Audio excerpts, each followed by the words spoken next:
Children, now today we begin with the next subtopic in the lesson atoms and molecules, and that is the molecular mass, or what we call as formula mass. Now children, we all know that every person has a particular mass. Similarly, every atom we have studied in the previous subtopics, that every atom has a certain mass. Atoms are very tiny, their mass is almost negligible. Okay? So to have practical knowledge, to make practical sense of atomic mass, we have seen that atomic mass is relative. The mass of an atom of carbon, which is equal to 12, is taken as standard, and all the other masses of all the other atoms are compared to that of carbon. Is that clear? Now here I have a list of different atomic masses. So we have hydrogen, whose mass is 1, carbon, whose mass is 12. That means carbon is 12 times heavier than hydrogen. Hydrogen is 1/12 of carbon. And nitrogen is 14, oxygen is 16, sodium is 23, aluminium is 27, phosphorus is 31, sulfur is 32, chlorine is 35, and calcium is 40. So this is a list of atomic masses which is given to you. It will be given for exam. You don't have to by heart these masses. Okay?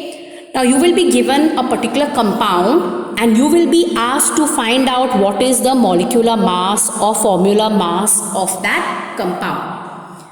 Now to understand, let's take the example of sodium chloride. Now we all know that sodium chloride has one atom of sodium and one atom of chlorine. Okay, now how do we get this NaCl? The valency of sodium is 1 and Cl is 1. So after you cross multiply, you get NaCl. Now this whole thing is one molecule of sodium chloride. It means one molecule of sodium chloride has one atom of sodium and one atom of chlorine. So we have in sodium chloride sodium. How many atoms of sodium do we have here? Just one.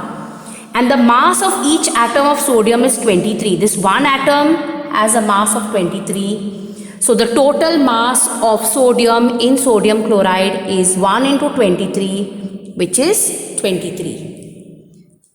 Similarly, in sodium chloride, we also have chlorine here, chloride, one atom. And the mass of each chloride is 35.5. So 1 multiplied by 35.5 is 35.5. So the total mass of sodium and chlorine is 23 plus 35.5, which is 58.5 units. Is that clear? So this is the molecular mass of sodium chloride. So what is molecular mass? Now molecular mass is nothing but the sum, the answer what you get when you add the masses of each of the atoms of the elements in that particular compound. So the sum, the answer what you get when you add the atomic mass of each of the atoms in a particular molecule of a substance is nothing but the molecular mass or formula mass. Is that clear to all of you? So in that particular formula, you see which atoms are there, see how many atoms are there, and you multiply by the number of atoms by the atomic mass of each. So the sum of those, the answer what you get when you add up those will give you the molecular mass. So molecular mass is the sum, the answer what you get when you add the atomic masses of all the atoms. So in sodium chloride, the atoms are sodium and chloride. One sodium, one chloride, and the mass of each is given here. So you multiply it, then you add, and you get what is the molecular mass. So molecular mass is the sum of the masses of all the atoms in a molecule of a substance. Now all these atomic masses are relative, so molecular mass also is relative, and it is expressed in atomic mass units, AMU, or you can just write U. Now let's find the molecular mass of, say, another compound, say calcium carbonate. Okay, now sometimes the formula may be given to you of calcium carbonate or whatever compound, or sometimes it may not be given.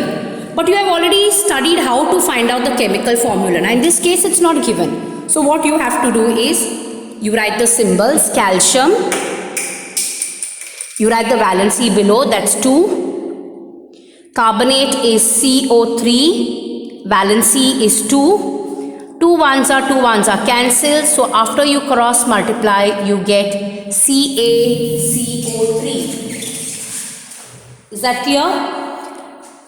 Now we are going to find the molecular mass of this CaCO3. So in CaCO3, in calcium carbonate, we have calcium.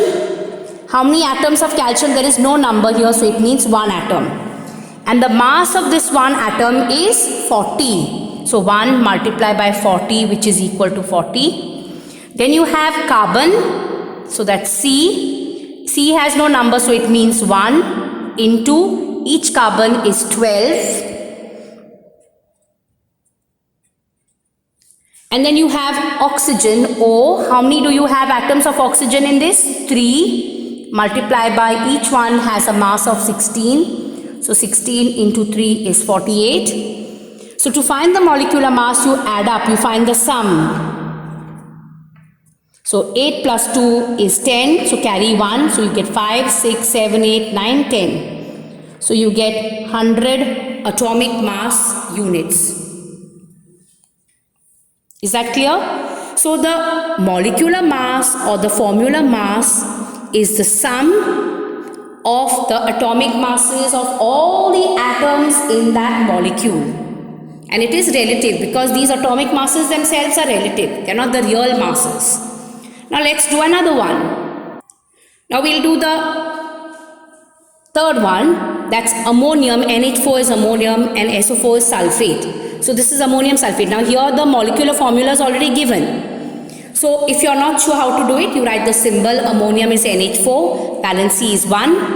Sulfate is SO4, valency is 2. So after you cross multiply, you will get NH4 to SO4. You already know how to find out this, okay? So this is ammonium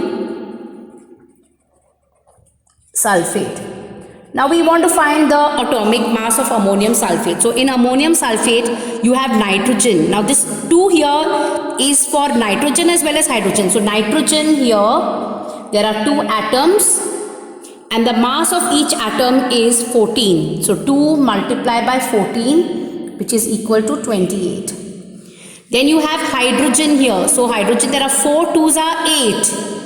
So hydrogen 8, and the mass of each hydrogen is 1. So the total mass of hydrogen in ammonium sulfate is 8. Then you have sulfur, S. There's only 1 atom. And the mass of that 1 atom is 32. And then you have 4 of oxygen, O4. So 4 of oxygen. And the mass of each oxygen is 16. So 4 into 16. That's 64. Now to find the molecular mass, you add all the masses. So 8 plus 8 is 16. Plus 4 is 20, plus 2 is 22. So 2 plus 2, 4, 5, 6, 7, plus 6 is 13. So you have 132 atomic mass units. Okay, so basically molecular mass is the sum, the answer what you get when you add the atomic masses of each of the atoms in that particular molecule. Is that clear? So these are the atomic masses. These are relative atomic masses. So when you're given a formula, you see how many atoms are there of each element and you multiply by the atomic mass and write, and then you add them all up together. So I will give you some of these for practice.